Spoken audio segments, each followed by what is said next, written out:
2023년도 하반기에 조선주를 앞으로 대세 상승이 시작된다라고 누구보다 좀 빨리 이야기했습니다. 그 이유 중에 하나는 사실상 IMO의 환경 규제로 인한 전 세계적으로 신재생, 신환경 그리고 이 탄소 제로에 발맞춰 가지고 LNG뿐만 아니라 이 신재생 에너지를 엔진을 탑재한 이 탄소 제로에 관련돼 있어 가지고 자동차에서 이제 전기차에서 배로 넘어온다. 그래서 여러분들에게 노아의 방주를 타자, 차에서 내려서 배를 타자라는 컨셉으로 예전에 매수 의견뿐만 아니라 여러 세미나를 통해 가지고 알려드렸습니다. 자, 그러나 그걸 뛰어넘어 가지고 추가적인 이제 또 대세 상승 두 번째 조선의 2차 랠리를 볼 수 있는 것은 이 트럼프 때문이라고 또 볼 수 있어요. 자, 트럼프 때문이니까요. 아니어서도 이 전 세계의 해양 패권에 있어 가지고는 시진핑과 푸틴이 지금 행보를 알 수 있습니다. 자, 그러나 이 트럼프가 당선됨으로써 더욱더 세계 해양 패권, 전 세계 패권 전쟁이 있어 가지고 불을 붙인다라고 좀 볼 수 있는데, 그 중에 하나가 이제는 하늘이 아니라 해양 전쟁이 이루어지고 있다라는 것을 오늘 여러분들한테 알려드리도록 하겠습니다. 자, 첫 번째로 여러분들 보시는 것처럼, 첫 번째로 트럼프의 영토 욕심, 그린란드와 파나마 운하 그리고 캐나다를 통한 이 지금 해양 패권이 이루어지고 있는 앞으로 이제 큰 전쟁이 이제 촉발될 것이라고 저는 생각이 들고 있습니다. 당선이 된 후부터 당선이 되고 임기가 들어가기 전부터 11월 말 12월 초부터 사실상 이 그린란드와 이제 파나마 운하에 대해서 운을 띄우기 시작했습니다. 뭐 트위터뿐만 아니라 SNS를 통해 가지고 이 땅을 사야 되는 것처럼 여러 가지 또 이 제스처를까지도 보여주고, 특히나 그린란드 같은 경우에는 이 트럼프 주니어가 관광 목적이라고도 하지만은 직접 다녀와서 현지인들까지 미팅을 통해 가지고 분위기 파악까지 하고 올 정도니, 이 또한 이 지금 점점 시장의 이 패권 전쟁이 있어가지고 트럼프가 드디어 이제 시진핑과 푸틴의 이 야욕을 꺾을 수 있고, 그리고 해양 전쟁에 또 하나의 이 그린란드의 중요한 요지라고 불고 있는 북극해 쪽에 이 포지션을 좀 잡고 있습니다. 자, 그 이유 중에 하나 볼까요?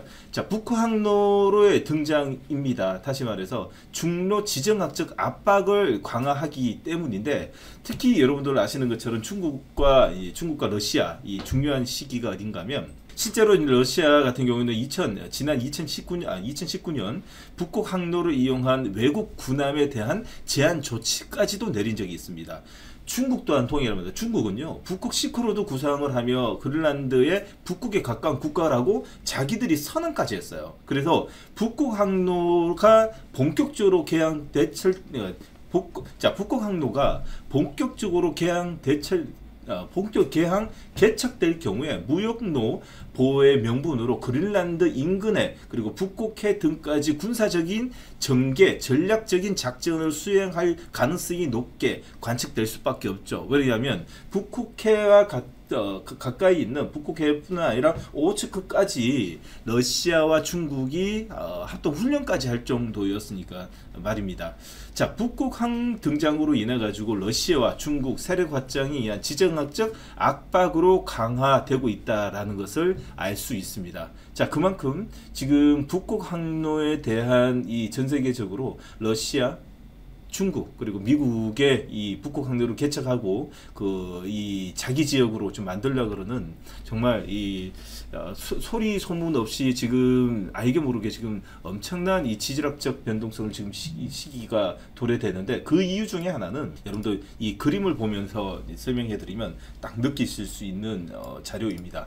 자, 북극 항로입니다. 북극 항로가 있는데 여기 그린란드이거든요. 그린란드인데, 자, 그린란드 아래쪽에 보면 자 네덜란드뿐만 아니라 노르웨이하고 자 이 북유럽 쪽이 있어요. 자 그러면 현재 우리나라하고 이 지금 중국 쪽에서 항구를 떠나가지고 유럽 쪽과의 경제 교육을 하기 위해서는 지금 현재 자 물루카 해협을 지나가지고 스웨즈 운하를 지나가지고 자 이 북유럽 쪽의 최대 항구라고 볼 수 있는 노트르담에 도착할 때까지는 현재 2만 킬로 이상이 걸리고 시간도 훨씬 더 많이 걸립니다. 왜? 좀 기다려야지. 여기 스웨즈 운하에서 또 막히면 자 이 희망봉으로 넘어가야지, 아니면 기다려야 되는 경우가 있거든요. 근데 지금 현재 베링 해협이 열려 있는, 지금 미국 같은 경우에는 베링 해협이라고 볼 수 있는 이 자리와 지금 현재 이 북극해로 지나게 된다면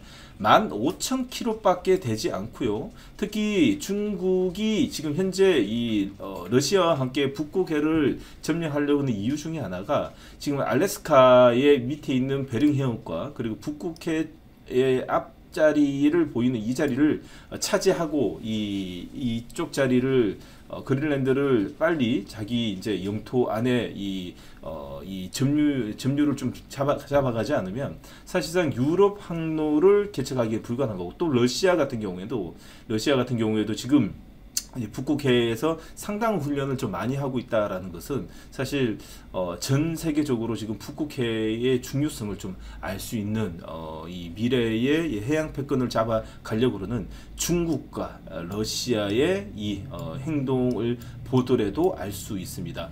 자, 북극해 영유권에 주장하고 있는 좀 지역을 좀 이렇게 그 지구 번호를 통해 가지고 볼 수 있다면 좀 어렵습니다. 그린란드 쪽은 지금 현재 덴마크 자치령으로 좀 들어가 있는 상태이고요. 자, 노르웨이 같은 경우에도 이쪽 한쪽, 그리고 이게 전부 다 러시아하고 중국이 지금 현재 합동으로 좀 막고 있는 쪽입니다. 지금 오른쪽, 이 지금 태평양 오른쪽이라 그러면 미국의 지금 북쪽이라고 좀 볼 수 있겠죠. 그리고 이쪽만 이제 북극, 이제 이쪽이 이 미국 쪽의 알래스카 쪽 위쪽으로 잡고 있습니다. 자, 그만큼 이제 북극해가 이렇게 중요해지고 있는 사항 중에 하나라고 좀 볼 수 있는데, 특히 이뿐만 아니라 자, 미국 같은 경우는 지금 현재 좀 중요한 시기라고 좀 볼 수 있는 것은 파나마 운하까지입니다. 파나마 운하 여러분들 요즘에 많이 들으시죠? 파나마 운하도 동일합니다. 파나마 운하 같은 경우에도 자 허치슨 암프아라는 중국계 기업이 있는데, 이 회사가 1999년부터 파나마 운하의 양쪽에 있는 자 발보아랑 크리스토팔 항구의 장기 임대를 운영 중입니다. 자, 그러다 보니 사실상 파나마 운하의 운영권이 거의 절반 가까이는 지금 중국 손에 넘어갔기 때문에 사실상 그 중간 자기들이 어떻게 할지 모르는 그런 상황이고, 파나마 운하의 이 과거의 과거의 이 역사를 따져보면 미국이 어쩔 수 없이 그때 당시에 뭐 폭발을 한다니 막 협박을 줬기 때문에 이게 이제 독립을 시켜주고 줬다라고 좀 볼 수 있는데, 그 원래는 장기 임대, 영구 임대 쪽으로 사실 미국에 좀 관리했었던 이 사례가 있기 때문에 이제는 이제 다시 가져오려고 하는 그런 모습입니다. 자, 중요한 건 그겁니다. 자, 미국 같은 경우에는 태평양, 대서양을 모두 다 해양 패권을 가져가려면 사실상 파나마 운하가 없으면 사실 태평양과 대서양을 가로지르면서 자유롭게 해양 패권을 좀 가져갈 수가 없습니다. 반대로 아니면 쭉 둘러간다면 2만 킬로나 걸리죠. 2만 킬로. 자, 2만 킬로나 걸리는데, 반대로 파나마 운하만 통해서 뉴욕을, 샌프란시스코에서 뉴욕을 간다면 8,000킬로밖에 안 들고, 제가 8,000킬로밖에 안 된다라고 볼 수 있습니다. 그만큼 해양 패권에 있어가지고 지금 이 그린란드와 파나마 운하가 정말 중요한 시기라고 좀 볼 수 있는데, 자, 특히 지금 글로벌 시장에서는 이 두 군데의 지금 트럼프가 지금 여러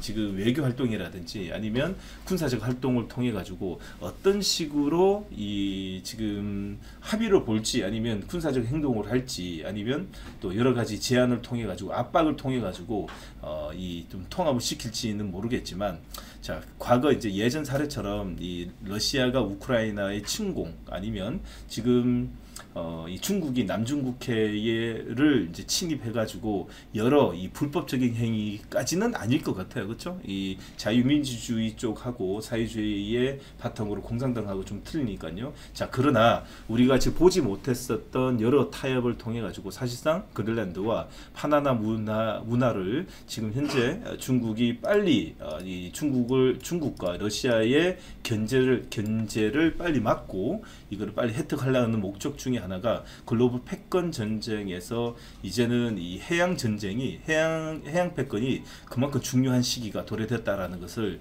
이번 트럼프 2.0 시대를 통해 가지고 알 수 있는 겁니다.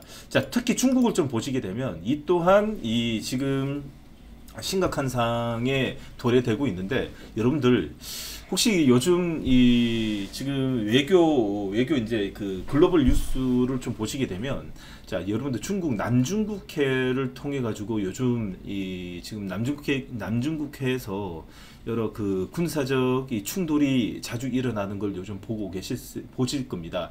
베트남 쪽하고 필리핀까지 어느 몇몇 섬을 아예 중국이 침입을 해가 들어가 가지고 그 자리를 콘크리트를 붓고 자, 그리고 항구를 만들고 비행기 활주로까지 만들어 가면서 영토를 확장하는 모습이 나오죠. 말 그대로 지금 미국이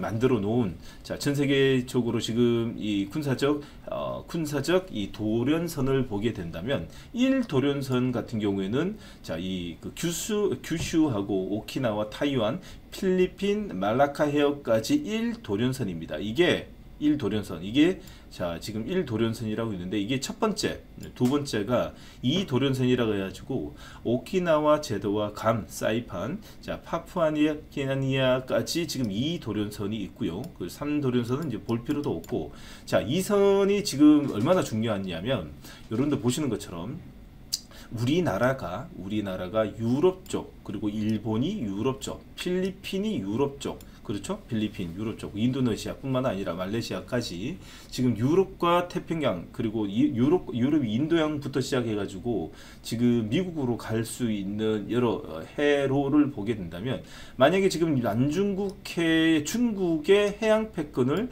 1도련선에서 지지를 못하게 된다면 사실상 우리나라는 저 멀리 북해를 넘어서 아니면 자, 이 태평양을 넘어서 가야 되고 일본도 이렇게 넘어서 가야 됩니다. 이 또한 얼마나 중요한 이 지지선이라고 좀 볼 수 있고요. 그로 인해 가지고 지금 중국이 또 이제 태평양을 나오기 위해서는 사실상 남중국해를 지금 현재 상당한 이 군사적 위협으로 인해 가지고 지금 뚫고 나오려고 하는 목적이 있습니다.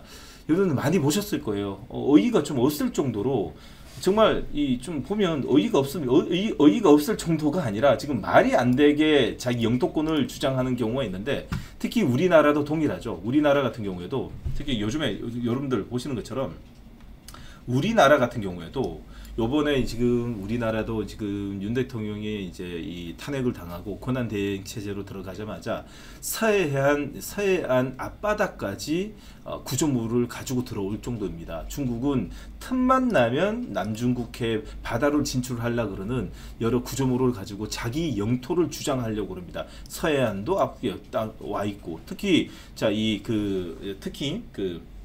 이 7강구라고 볼 수 있는 오키나와 남부까지도 지금 현재 들어와 있는 상태이고 남중국해 같은 경우는 지도를 보거나 여러분들이 네이버 검색해 보시면 정말 어이가 없을 정도로 필리핀 앞바다 120해리까지 들어와서 요 앞에까지 만들어 놓고 자기 거랍니다. 자기 거 요렇게가 다 자기 거라고 주장을 하고 있습니다. 주장을.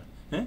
대만은 얼마 전 2주 전에도 지금 대만 해협에 7척을 갖다 놓고 해양 훈련까지도 할 정도입니다. 다시 말해서 1도련선을 넘어서서 태평양을 나가기 위한 여러 이 군사적 행동을 하고 있는 걸 본다면 지금 미국은 중국의 태평양을 못 나오게끔 1도련선 안에서의 지지 확보가 얼마나 중요한지를 알 수 있습니다. 자, 그럼으로써 얼마나 지금 해양 패권 전쟁이 계속 해양 패권 전쟁, 해양 패권이라 그러는데 얼마나 중요한 시기가 도래됐는지 요즘 이 정세 돌아가는 꼬라지만 보더라도 좀 알 수 있을 것 같아요. 자, 그리고 특히나 이제 이 러시아 좀 보도록 하겠습니다. 러시아 땅 넓지만 사실 러시아 땅은요 부동항이 더 많아요. 사실 이제 세빙선이 없으면 사실 1년 중에서 한 3개월에서 4개월 정도 밖에 일반 이 선사 이 조선 이 배들이 이 지금 3,000톤급 이상의 배들이 이 왔다 갔다 할 수 있지. 사실상 지금 1년에 이 절반 이상은 자, 유빙이 떠다니기 때문에 사실 위험합니다. 그만큼 부동항이 없다 보니까 영토 확장의 노력이 지금 지속될 수밖에 없습니다. 자, 그러다 보니 요번에 이 러시아가 우크라이나 전쟁 발발 난 것도 사실 그 때문이라고 볼 수 있겠죠. 자, 지중해를 나가기 위해서 흑해를 먹어야 되는데 기존만 해도 2014년 15년도에 크림 반도를 강제 합병시켰던 그 이유 중에 하나고 이번에 2014년 합병시키고 2022년 현재 지금 러시아가 이 목숨을 걸고 사수하고 있는 쪽이 보시는 거 흑해 앞부분입니다. 흑해 앞부분, 다시 말해서 이 지중해로 나가기 위한 이 앞부분을 휴전을 끊고 마무리를 지으려고 그런 모습이 나오죠. 자, 말 그대로 이 앞부분 하단 자리를 보시게 되면 대부분이 이 제일 중요한 항구라고 좀 볼 수 있는 요 밑에가 자, 마리우폴 쪽인데 이쪽하고 크림반도 쪽 이쪽을 먹어야지 지중해로 나갈 수 있는 항로를 개척하는 겁니다. 그만큼 해양 패권이 이렇게 중요한 시기가 도래되다 보니까 트럼프가 들어오기 전 당선되자마자 자, 그린란드와 이제 파나마를 대놓고 이제 이 합병시키려고 먹으려고 그러는 영토 확장의 모습이 나타난다는 거죠. 특히 이제 중국 항로도 동일합니다. 중국의 이제 중국의 북극 항로인 1도를 지금 구상 중인데요. 다련을 출발해가지고 지금 인도양을 거쳐가지고 스웨즈 운하로 가는 것보다도 사실상 북극 항로를 거쳐서 가는 게 더 좋습니다. 이들에게는 러시아의 자기와의 이 친분이 있고 앞자리를 열어주는 자리뿐만 아니라 돌아간다는 거죠. 자, 이 분위기는 또 어떻게 나타나냐? 특히 아직까지 여기는 이 지금 얼음이 많은 유빙이 좀 많은 쪽이다 보니까 사실 일반 선사는 좀 못 다니지만 여러분들 아시죠? 지금 이제 그 온난화 현상으로 인해 가지고 자, 지금 2040년까지 자, 1.5도만 낮아진다면 사실상 북극 항로는 다 열린다라고 볼 수 있습니다. 자, 그러면 현재 2025년입니다. 불과 이제 앞으로 15년만 남겨두게 15년 후에는 사실 북극 항로가 열리기 때문에 이 또한 제일 중요한 누구다? 이제 이 미국의 앞바다까지도 지금 넘나 이제 자기들의 자기들의 제일 중요한 지금 대립 국가라고 볼 수 있는 자, 미국의 머리를 왔다 갔다 할 수 있기 때문에 이걸 막지 않으면 정말 미국의 앞으로의 운명이 걸려 있는 시기라고 좀 볼 수 있기 때문에 이 운명을 막기 위한 트럼프의 앞으로의 행보가 벌써부터 어느 정도 가이드라인을 잡아놓고 지금 움직이는 게 아닌가 또 생각이 드는 거죠. 자, 그래서 저는 여러분들에게 지금 이런 간단하지만 저만의 지금 시장을 보고 있는 뷰는 아주 유창하게 뭐 경제학자, 지질학자 뿐만 아니라 군사학자들이 말하는 것처럼 시장에서 아주 이제 또 유창하게 말하지는 못합니다. 그러나 이런 이 시장의 움직임을 빨리 파악하고 중요한 거는 지금 기관과 외국인의 수급 그뿐만 아니라 특히 미국계 자본이라고 볼 수 있는 펀드 자금들이 사실상 우리나라의 조선사들을 정말 2년, 1년 넘게 이렇게 이 매집을 하고 있다는 것은 현재 우리나라의 조선사가 얼마나 중요한 시기 그리고 제2의 전성기를 좀 맞고 있다는 것을 이번 트럼프 2.0의 이 미래 구상 글로벌 패권 이제 해양 패권 전쟁에서의 포지션을 한번 엿볼 수 있었습니다. 자, 그뿐만 아니라 자, 과거로 좀 돌아간다면요. 사실 이제 여러분들 아실 겁니다. 2023년도에 어떤 일이 있었냐면 여러분들 기억나시나요? 테세이라라고 좀 들어보셨나요? 그때 당시에 엄청난 파장이 일어났다는 거 그때 아실 겁니다. 뭔가면 이 사람은 지금 이 사람 같은 경우에는 이 사람은 이 방위군입니다. 매사추세츠주에 있는 방위군의 사실 일병 다시 말해서 뭐라 그러냐 그거를 이게 뭐라 그러지 그게 사법당국의 기밀 유출 사건으로 이 사람은 잡혀갔는데 이 사람이 어디 지금 매사추세츠주의 방위군으로 102 정보단에 소속돼 있는 일병입니다. 근데 얘가 전역을 하고 나서 그 기존에 자기가 알고 있었던 정보뿐만 아니라 정보국을 해킹을 해서 지금 미국의 군사적 현상을 텔레그램 뿐만 아니라 또 여러 지금 온라인 커뮤니케이션 쪽으로 몰래 정보 유출을 시켰어요. 근데 정보 유출을 시켰던 내용들 중에 몇몇 상당하게 많은데 그 중에서 뭐 러시아와 우크라이나 전쟁이 있어가지고 미국이 지금 우크라이나 쪽으로 어떤 무기와 어떤 무기 체제를 가지고 있는 걸 막 유출도 시키고 그때 당시 그리고 중국의 여러 대만 공격 시나리오뿐만 아니라 그리고 중국이 지금 전 세계적으로 지금 해킹하고 있는 그런 이야기 그리고 전 세계적으로 지금 미국이 전 세계적으로 나가 있는 여러 주둔군들에 대한 신상 여러 가지 엄청나게 파장하게 꽂았는데 근데 여기서 재밌는 게 이 러시아하고 우크라이나 전쟁이 터지고 나서 6개월 뒤부터 사실상 또 분위기가 대만과 중국이 조만간 뭐 또 전쟁을 또 할 수 있는 그런 분위기로 좀 흘러갔었던 시기가 있을 겁니다. 기억나실 겁니다. 그렇죠? 있었습니다.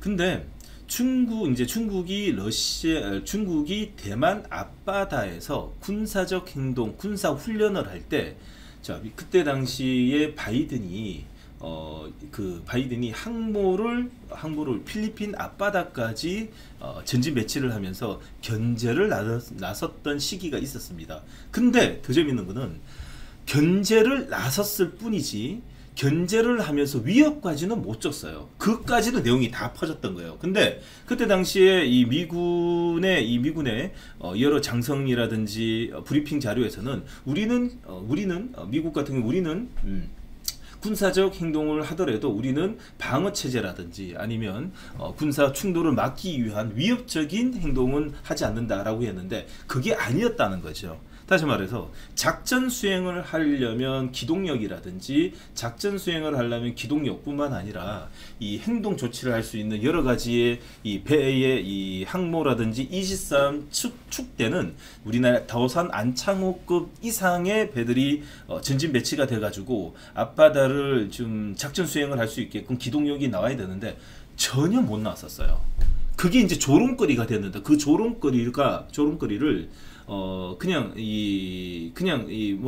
일단은 뭐 조롱거리라고 볼 수 있었지만 좀 굳이 그것이 맞냐 아니냐라는 건 누가 물어보는 사람은 없었지만은 그때 당시에 이 군사 전문가들이 바라보는 뷰는 야 미국이 저렇게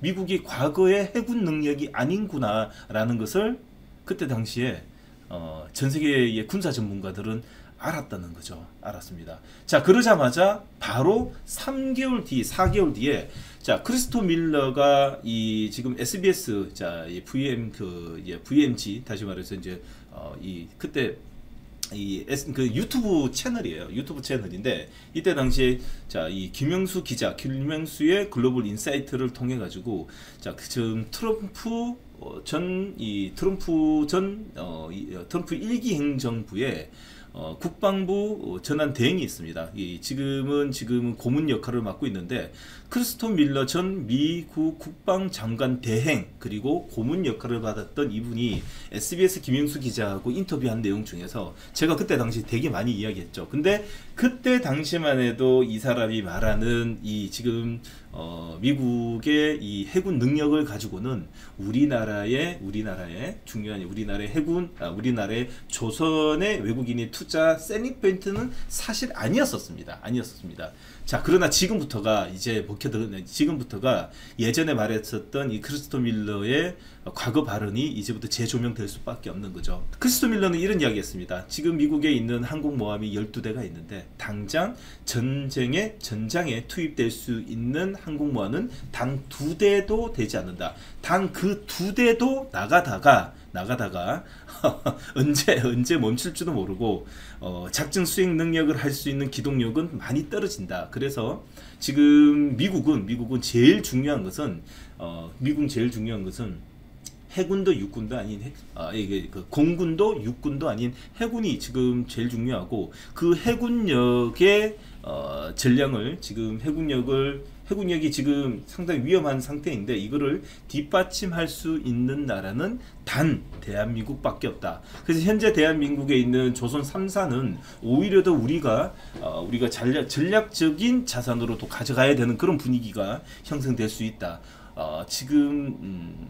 그런 이야기를 좀 했었죠. 근데 그때 당시로는 사실 시장에서 이 정도까지 이렇게 영향을 좀 주지 않았던 것은, 자, 바이든 같은 경우에는 전 세계 전쟁에서 계속 다리를 빼려고 하는 그런 모습과 함께 무엇보다도 이 시장에서 지금 전 세계의 이 폴리스 역할을 아예 손을 떼고 그리고 군사력에 있어 가지고는 사실상 더 이상 전 세계에 이 영향을 계속 좀 확장시키려는 마음이 전혀 없었습니다. 그러다 보니까 이 크리스토 밀러가 이런 말뿐만 아니라 지금 조금 전에 이 기밀 유출을 시켰었던 잭 테세이라의 이런 기밀 유출건이 나와도 그냥 잡아넣기만 하고 감옥에만 보내고 더 이상 불거지지 않았었던 것 중에 하나죠. 그러다 보니까 오히려 더 러시아와 우크라이나 전쟁은 멈출 생각도 안 하고 중국은 해양 패권을 노리기 위해서 매 분기마다 대만 해협에 가가지고 대만 해협과 필리핀 앞바다까지 가가지고 군사적 무력 충돌이 매번 일어나는 겁니다. 그러니까 바이든 같이 너무 물러 터지니까 사실 지금 시진핑이라든지 아니면 글로벌 사회주의 공산당 나라들이 전 세계의 이 사이버뿐만 아니라 전 세계적으로 이렇게 위협을 보내고 있었다는 거죠. 견제할 사람이었다는 거죠. 드디어 우리의 트럼프가 나타났다는 겁니다. 트럼프는 우리나라에 정말 중요하고요. 그뿐만 아니라 공산주의 체제와 민주주의의 이제 싸움으로 이제 붙을 가능성이 상당히 좀 높아지는 겁니다. 자, 그뿐만 아니라 우리나라에 연락이 왔습니다. 그래서 첫 통화로 트럼프가 윤 대통령의 조선업 부분의 협조 요청까지도 했습니다. 자, 한국의 세계적인 군함과 선박 건조 능력을 잘 알고 있으며 선박 수출뿐만 아니라 이 보수 수리 정비 MRO 사업 분야에도 긴밀하게 한국과 협력할 필요가 있다라고 말했습니다. 짧게 통화를 했습니다. 그 짧게 통화한 내용을 보게 되면 사실상 보고 나서는 이런 느낌 드는 거죠. 트럼프가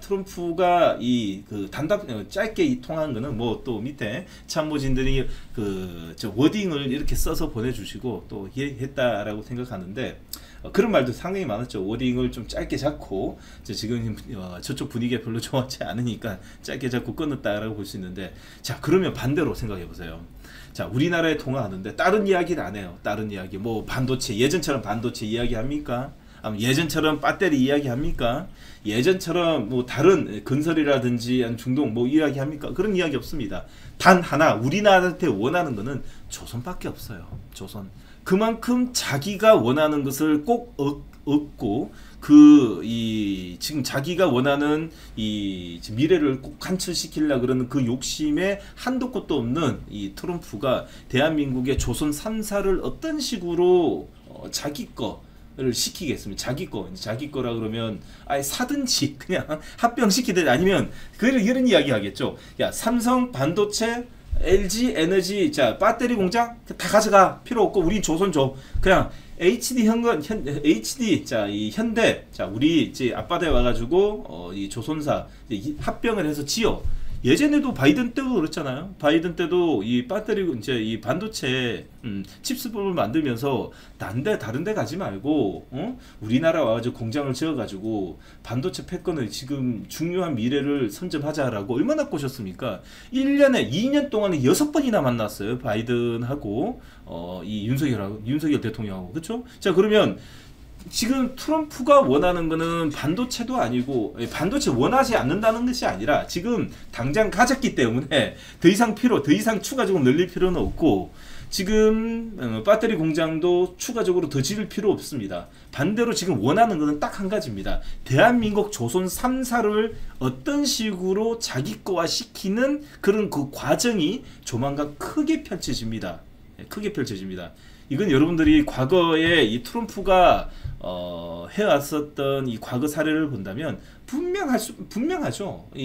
그러니까 자기 거를 다 내주고 데리고 오든지 아니면 그쵸, 우리나라의 방위 분담금 지금 뭐 이 방위 분담금을 얼마까지 내라. 그 대신 안 내도 된다. 왜? 조선 3사를 우리나라로 다 유치하든지 아니면 지금 현재 미국의 조선사가 남아있는 데시 지금 20군데가 남아있는데 실질적으로 운영되는 곳은 8군데밖에 없고, 그 8군데 중에서도 미군의 이 그 이지스함급 그리고 잔수함급, 핵잔수함급을 1년에 한 대, 자 핵잔수함급은 1년에 한 대도 못 만듭니다. 그리고 이지스함급은 1년에 2대도 못 만듭니다. 2대도 못 만든다. 사실 뭐 한 대 만들까 말까 있죠. 그렇죠?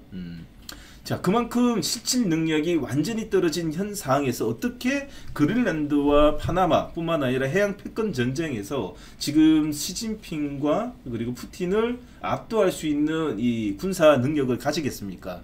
이제는, 과거는 2023년도에 여러분들한테 셀링 포인트는, 자 IMO, 다시 말해서 지금 배 쪽으로도 환경 규제가 들어가기 때문에 친환경 선박의 포커스로 LNG와 암모니아를 지금 특수선, 자 이중 연료로 사용하는 우리나라의 엔진뿐만 아니라 이 선사들이 지금 중요한 시기라고 생각했다면, 이제는 뷰는 전쟁입니다. 전쟁의 키워드를 가지고 보셔야 됩니다. 자, 그러면 자 미국이 어느 정도의 이 선박 건조 능력을 가지고 있냐라는 걸 보게 되면, 자 얼마 전에 미 해군 브리핑 자료입니다. 말도 안 되는 소리죠. 이거는 아예 제로라고 해도 과언이 아닌데, 지금 현재 중국 같은 경우에는 그냥 중국 같은 경우에는 그냥 붕어빵 찍어내듯이 매달 찍어냅니다. 말 그대로 지금 연간 근조 가능 선박 톤수를 보게 된다면 2325만 톤을 지금 생산하고 있고요. 자, 지금 미국을 보시면 지금 10만 톤도 안 됩니다. 예, 참 말도 안 되는 수준이죠. 자, 그러다 보니 지금 이것만 보더라도 좀 느끼실 겁니다. 자, 선박 근조 능력이 없는 미국고, 자 중국에 위협받는 미국 해군력과 미 군함 수에 이미 밀렸고, 그로 인해 가지고 지금 이 굵게 제일 짧고 굵게 싸게 제일 잘 만들고, 지금 자기 이제 동맹국 중에서는 지금 현재 대한민국과 같이 가지 않으면 사실상 미국은 미래는 없다라고 말해도 과언이 아닙니다. 경제 중요합니다. 사회 중요합니다. 그리고 생활, 라이프스타일 다 중요합니다. 나라가 없는데 뭐가 중요합니까? 강대국이 자기 나라, 어느 나라, 우리나라도 그렇고 어느 나라도 중요합니다. 우리 삶이 중요하고 인권도 중요하고 다 중요합니다. 대한민국이 없는데 그게 뭐가 중요합니까? 나라가 잘 살아야지 우리가 잘 사는 거죠. 대한민국, 지금 우리나라도 지금 개판 5분 전이잖아요. 예? 미국도 똑같습니다. 개판 5분 전입니다. 이렇게 따지면. 그렇기 때문에 지금 트럼프가 강한 미국을 만들기 위해서 중요한 이 시기에 대한민국의 조선 3사가 없으면 미래가 없다라고 말해도 과언이 아닐 정도라는 거죠. 자, 답답해 죽겠습니다. 우리나라 또 이야기 나오면, 그렇죠? 예. 자, 선박 근접 능력이 없는 미국. 자, 입니다. 자, 그런데 이제 이 지금 또 보시게 되면 조선업계 글로벌 시장 점유율 추이를 보시게 되면 작년 기준인데요. 많이 따라왔습니다. 중국이 매년 많다 하지만 사실상 수주량을 이제 단기적으로 지금 LNG하고 암모니아선 뿐만 아니라 지금 제일 중요한 이중연료 쪽으로 보시게 된다면 대한민국이 지금 2년에서 3년간 사실상 중국보다도 훨씬 더 많이 높아졌죠. 자, 10월 기준입니다. 국가별 선박 수주량인데 CGT는 표준 환산, 자, 표준선 환산의 톤수로 본다라고 좀 볼 수 있는데, 자, 이 154만 톤을 지금 현재 이 수주를 받았고 받게 되었고, 그리고 중국 같은 경우는 82만 톤 34척입니다. 우리는 18척입니다. 다시 말해서 이 대형 빅 사이즈뿐만 아니라 주요 선박을 자, 이 대부분 우리나라가 좀 받았다라고 좀 볼 수 있고, 자, 그리고 신조선가를 보시게 되면 지금 조선이 왜 지금 고부가 가치 선박뿐만 아니라 앞으로 영업이익까지 좋냐, 신조선가가 지금 현재 176 그리고 177을 지금 찍고 있는데, 이 수치는 2008년도 9년도 신고가에 조금 못 미치는 이 단가 그 지수 추이이지만 조금 모자르지만 거의 근접하다라고 좀 볼 수 있습니다. 자, 그러다 보니 우리나라의 시장 점유율뿐만 아니라 미국에서 지금 미국은 또다시 우리나라의 유일한 대안은 대한민국밖에 없다. 그렇다고 지금 덕후가 많은 중국에 가가지고 이지스함을 만들어 달라고 말을 할까요? 말도 안 되는 소리죠. 지금 우리나라의 이지스함급인 도산 안창호함 뿐만 아니라 이순신 쪽으로 좀 보시게 된다면 정말 이 가격에 이 정도로 만들어줄 수 있어 라는 생각이 들 정도로 어마어마하게 잘 만듭니다. 그렇기 때문에 미국은요, 트럼프의 머릿속에는 대한민국은 지금 현재 조선이라는 말밖에 생각이 나지 않을 겁니다. 왜? 당장 북극해와 태평양하고 인도를 넘나드는 파나마의 해운 운하를 먹기 위해서는 제일 중요하게 배를 끌고 가가지고 항구를 만들고 그 항구를 통해 가지고 육지로 넘어가는 분위기를 이제 이 작전을 쓸 건데, 어떻게 지금 배가 없이 그 지역을 점령을 할 수 있을까요? 말도 안 되는 소리죠. 자, 여러분들 이 사진 좀 많이 보셨을 겁니다. 자, 도널드 트럼프입니다. 1998년도에 대우 조선해양입니다.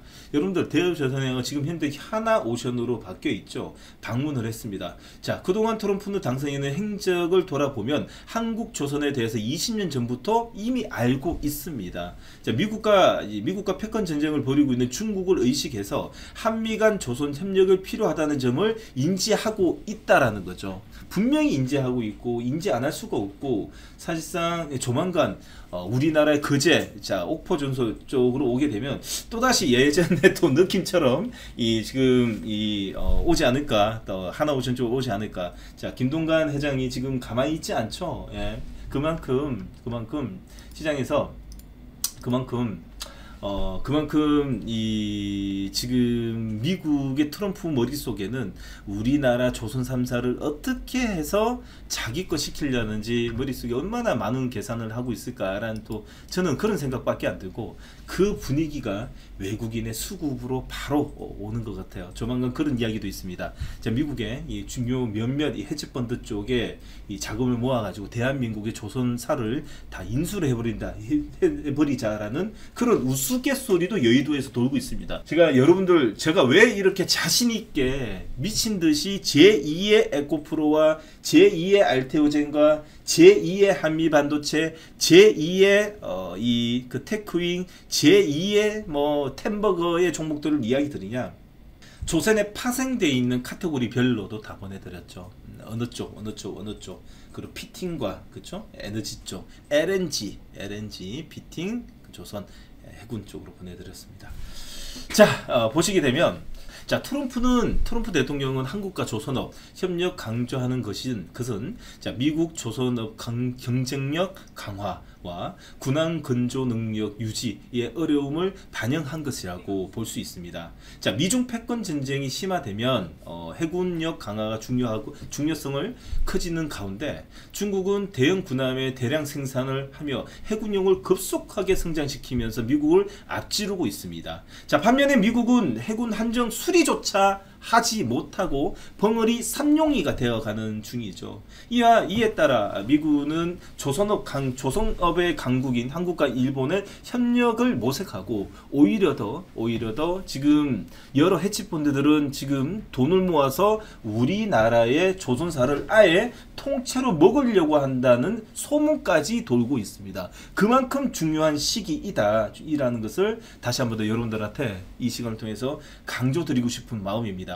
현재 지금 이 이지스함급의 군함의 척수를 보게 된다면 현재 중국 같은 경우에 등록되어 있는 것만 지금 현재 이 400척이 좀 못 미치는 380척, 350척 되는데 이거는 믿지도 못하는 겁니다. 왜 믿지는 못하냐? 유령선들이 너무 많대요. 너무 많대. 유령선들이. 너무 많답니다. 그래서 한간에 이 지금 디스인사이트에서 나오는 이야기들은 지금 500척이 넘었다라는 이야기도 있습니다. 미국은 정확하게 수치가 나와 있죠. 한 340척, 290척에서 340척 왔다 갔다 합니다. 왜냐하면 지금 있긴 있는데 움직이지도 못하고 벙어리 삼룡이가 되어가지고 지금 닌게 맞고 있는 애들까지 합치면 한 350척 정도 된다라고 좀 왔다리 갔다리 하는 거죠. 예, 그래서 아예 지금 작전 수행 능력조차도 없다라고 좀 볼 수 있습니다. 그러면 미국과 중국의 군함 척수를 좀 전에 420척과 290척 얘기하셨죠? 닌게 맞는 애들까지 합치면 그 정도 되고 현재 지금 이 해양함에 지금 등록돼 있는 것만 해도 지금 중국 같은 경우에는 2015년부터 완전하게 벌어졌습니다. 2015년 골드가 났는 자리에서 중국 같은 경우는 지금까지 425척, 사실상 500척이 넘는다라고 해도 괜찮겠죠. 반대로 미국 같은 경우에는 행보가 아니라 좀 떨어집니다. 오래 떨어지고 사실상 290척에서 320척이라고 이야기하지만 사실상 이 지금 작전 수행 능력의 작전을 당장 전쟁이 나가지고 앞바다에서 진짜 포를 쏘면서 이 기동력을 보일 수 있는 배는 100척도 안 된다고도 좀비 군함들이 많다라고 좀 볼 수 있죠. 자, 미국의 국방비를 좀 보도록 하겠습니다. 역시 천조국입니다. 자, 미국 같은 경우에는요, 국방비가 연에 1144조입니다. 중국 같은 경우에는 380조이고요. 380조이고 러시아 같은 경우에는 213조입니다. 자, 그러면 어디에다 이렇게 많이 쓰는 거냐라고 보게 된다면 미국 같은 경우는 주둔군들이 많기 때문에 사실상 그 주둔군에 들어가는 비용들이 상당히 많다라고 좀 볼 수 있고 특히 이번에 또 이제 민주당 쪽, 이제 민주도 쪽에 이제 바이든 쪽이 들어가면서 지금 사실상 젠더 군인들 때문에 비용도 상당하게 좀 많이 들어간다라고 이야기합니다. 말도 안 되는 소리죠, 그렇죠? 예, 그런 이야기도 좀 많습니다. 자, 그러다 보니 지금 주둔군들을 왜 지금 이렇게 돈 낭비를 하면서 이 주둔을 두냐? 다 데리고 올 것이다. 뻥카 치는 거지만, 예, 겁주는 거지만 그런 이야기를 합니다. 주둔군을 줄 테니까 너들은 못 할래, 막 이런 이야기도 할 수 있는 거죠. 우리나라의 평택 그 미군 있죠? 예, 전 세계 최고입니다. 최고. 예, 최고입니다. 평택 그 미군 기지 이제 햄프리 그쪽이 얼마나 중요하냐? 여러분들 당진이 왜 당진인 줄 아세요? 예, 당진? 예? 중국 당나라 지를 때 중국과 제일 앞바다 제일 가까운 곳이 당나라 당자에 지금 나루진을 쓰는 겁니다. 그렇죠? 자, 그만큼 중국과의 견제를 하기 위해서 평택 미군 기지가 정말 중요하거든요. 자, 거기에도 돈이 좀 많이 들어간다 합니다. 또 많이 들어가고 우리도 주긴 하지만 들어간다 하고, 특히 이제 아프가니스탄이라든지 뭐 철수는 했지만 여러 이 전 세계에 펴져 있는 이 주둔군뿐만 아니라 관리 차원에서도 많이 들어갑니다. 자, 중국은 그런 데도 없습니다. 그러다 보니까 순수하게 배 만들고 비행기 만들고 하고 있고, 러시아도 없습니다. 지금 매일 뭐 찍어내 뭐 탱커 만들고 하고 있는 거죠. 독일도 121조, 사우디는 사실 뭐 적대국도 없다 하지만 100조 자 가까이 됩니다. 인도는 중국하고 매일 어르렁대고 있죠. 96조입니다. 영국은 해군 능력이 상당하게 강합니다. 자, 영국은 자기 것만 만드는데도 85조가 들고 있습니다. 자, 일본은 자위대 쪽인데 모르겠습니다. 얘들은 관심도 없고, 자, 한국이 59조입니다. 현재 59조가 들고는 있지만 사실상 이 해군 이제 이 군사의 이 군사력뿐만 아니라 지금 전세적으로 요번에 이 그 러시아 우크라이나 전쟁을 통해 가지고 대한민국의 이 지금 전쟁 무기들이 얼마나 성능과 효능이 좋은지를 이번에 한번 각인된 시기가 아닌가 생각이 들죠. 자, 미군의 근조 역량을 감소하고 있고, 중국의 급성장하는 조성 역량. 자, 미국과 중국의 격차를 벌어지고 있다라는 것을 한 그래프를 통해 가지고 알 수 있습니다. 여러분들 이거 보시면 깜짝 놀라시겠죠? 근데 이 안에도 말하지 못하는 수많은 사연이 있습니다. 자, 보세요. 중국 군함은 신제품입니다. 신제품. 당장 지금 만들어가지고 지금 당장 따끈따끈한 신제품이다 보니까 기동력도 좋고 성능 효과가 너무 좋습니다. 너무 좋습니다. 자, 보시면 미군 거 있죠? 미군은 자, 똑같은 290척, 과거 20년 전이나 지금나 290척에서 300척이 되는데 얘들은 노후화된 군함이라는 거죠. 그래서 전쟁이 나게 되면 전쟁이 나게 되면 사실 군함만 움직이는 게 아니라 뭐 항모 움직이는 항모우에 또 이 수많은 또 이 비행기 좀 그 다른 전쟁을 하기 위해서 무기도 중요하고 뭐 공군 능력도 중요하다 하지만 순수하게 백길이 다이다이 뜨게 되면 사실 중국한테 박살난다는 소리도 정말 많습니다. 노후화된 미군과 지금 신제품인 중국 군함과의 괴리 관계가 이렇게 많이 벌어져 있다는 거죠. 그래서 대안은 또다시 말하지만 대안은 대한민국밖에 없다라는 것이 현재 모든 이 지금 군사 전문가들이 한 입을 맞춰서 이야기 드리는 겁니다. 자, 미국의 조선업 인프라가 현재 위기 상황인 이유 중에 하나는 여기 또 있습니다. 자, 그 원인은 1920년에 만들어진 존스법입니다. 야, 미국은요, 웬만한 이 법들은 지금 2차 산업 혁명 시기와 함께 1차 대전과 2차 대전 그 시기에 만들어낸 법들이 아직까지 존재하는 게 상당히 많습니다. 그만큼 관리 체계가 탄탄하다는 거죠. 대단한 나라인 것 같습니다. 우리는 뻗뜩하면 법을 만들고, 뻗뜩하면 이 자기 만들어 법을 만들고, 뻗뜩하면 아예 지금 뒤집는 게 우리나라인데 역시 관리가 잘 되는 것 같습니다. 자, 미국의 조선업 인프라가 현재 위기인 상황 이유 중에 하나는 그 원인은 1920년에 만들어진 존스법입니다. 자, 이 법은 핵심은 미국에서 만든 선박만이 미국 항구에서 다른 항구로 물품과 성금액을 운송할 수 있다라는 강제 규정입니다. 자, 이 법의 보호를 받는 미국의 조선소들이 생산 능력 개발보다 적은 비용을 투자해 선박을 만드는 것을 집중했고, 1980년대 때는 사실상 글로벌 최고였습니다. 이 80년대 초반, 그 70년대는 사실상 하루에 한 대를 만들어낸다 그래도 과언이 안 될 정도로 조선업의 최강국은 미국이었습니다. 자, 그러나 1980년도 넘으면서 신냉전 시대를 돌입할 때 로널드 레이건의 정부 보조금 축소 등이 이어지기 시작했고, 사실 여러분들이 지금 울산이라든지 거제라든지 창원에 가보시면 이 쇳덩어리 만치면서 용접하는 게 상당하게 어려워요. 정말 이거는 웬만한 우리나라도 지금 숙련된 기술공이 팀장을 제외한 나머지 일하시는 분들은 대부분이 동남아에서 오신 인부님들이 상당하게 많습니다. 그만큼 어려운 산업이고 그만큼 위험 부담이 많은 위험 쪽에 이제 이 위험 부담이 많은 쪽이라고 좀 볼 수 있거든요. 자, 그만큼 이 산업 발전을 통해 가지고 소득이 올라가는 현 상황에서는 사실 미국에서는 조선을 오히려 더 중국에게 맡기고, 그때 당시만 해도 이제는 글로벌 시장에서 냉전 시대 끝난 신냉전 시대를 통해 가지고 우리는 그러니까 커뮤니케이션 온라인 커뮤니케이션을 통한 이 온라인 이 신지식 기반의 산업을 발전시키다는 목적으로 대부분이 제조뿐만 아니라 어려운 그 위험하고 어려운 산업들은 대부분이 개발 도상국에게 대부분이 던져줬던 게 사실이었죠.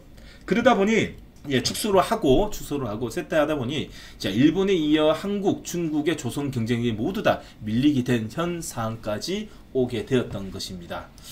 자, 그러면 그러면 이제 다시 자 마감입니다. 미 해군 다시 위대하게라는 계획을 통해 가지고 이제는 곧 상당한 퍼포먼스가 2월 중순에서 3월 초에 나타납니다. 여러분 잘 기억하세요. 자, 언제입니까? 2월 중순. 자, 지금 여러분들이 지금 쉽게 생각하면 안 됩니다. 여기서 템버거가 나와요. 자, 템버거. 자, 2월 중순에서 늦으면 3월 초입니다. 3월. 자, 미 국회 이제 시작됩니다. 자, 이제 본 회의가 지금 들어가는 시기부터 자, 364척입니다. 여러분들 잘 들어보세요. 의회에서 1조 달러입니다. 1조 달러. 우리 지금 하나로 따지게 되면 한 1,300조, 1,400조가 이상의 예산이 지금 필요하고 그걸 만들기 위한 수순이 2월 달부터 시작이 됩니다. 2054년까지 군함 현대화 플랜을 통해 가지고 의회에서 1조 달러 1,400조 우리나라 현재 1,400조 이상 예산이 필요한데 천문학적 비용이 현실과는 촉각 다시 말해 괴리감도 있지만은 트럼프 동맹국 협력을 통해 가지고 한국 등 군함 수주 증가를 기대감으로 갖고 있습니다. 자, 생각을 해보세요. 그러면 54년까지 매년 우리나라의 지금 미 해군의 이 군함을 몇 대 나올까요? 제가 아무리 따져가지고 봐줘도 지금 대박이 난다라고 좀 볼 수 있겠죠. 자, 그만큼 중요한데 지금 2025년도 향후 이제 지금 쇠퇴한 미군 근조 역량뿐만 아니라 현대화에 실패해 있는 미국을 지금 살리기 위해서 대한민국의 매년 최소 지금 우리나라 도쿠도 없어요. 사실 도쿠도 없는데 이거 어떻게 해야 될지 최소 아무리 보면 20척 이상의 20척에서 30척 이상 만들어내야 되는데 그렇기 때문에 대한민국의 조선 쪽에 템버거가 날 수 있는 그런 분위기가 드디어 지금 시장에서 형성되고 있다는 거죠. 예, 그래서 매년 지금 현재 계획으로는 매년 30척 가까이 되는 이 군함뿐만 아니라 지금 해군의 군함을 만들어내야 되는데 이걸 만들기 위해서 도쿠가 필요하고 그 도쿠는 우리나라에는 없고 미국에 있는 문 닫은 파산한 조선사를 빨리 대한민국의 하나오션과 HD 현대에게 빨리 줘가지고 다시 이제 지금 줘가서 빨리 이제 운행을 만들 수 있게끔 물밑 작업이 상당하게 크게 이루어지고 있다라는 것을 다시 한번 더 여러분들에게 강조해 드리고 싶습니다. 자, 여기까지가 여러분들에게 2025년도의 조선을 바라보는 뷰가 완전히 이제 바뀌었다라는 것을 알아듣기 쉽게 좀 이야기 좀 드렸습니다.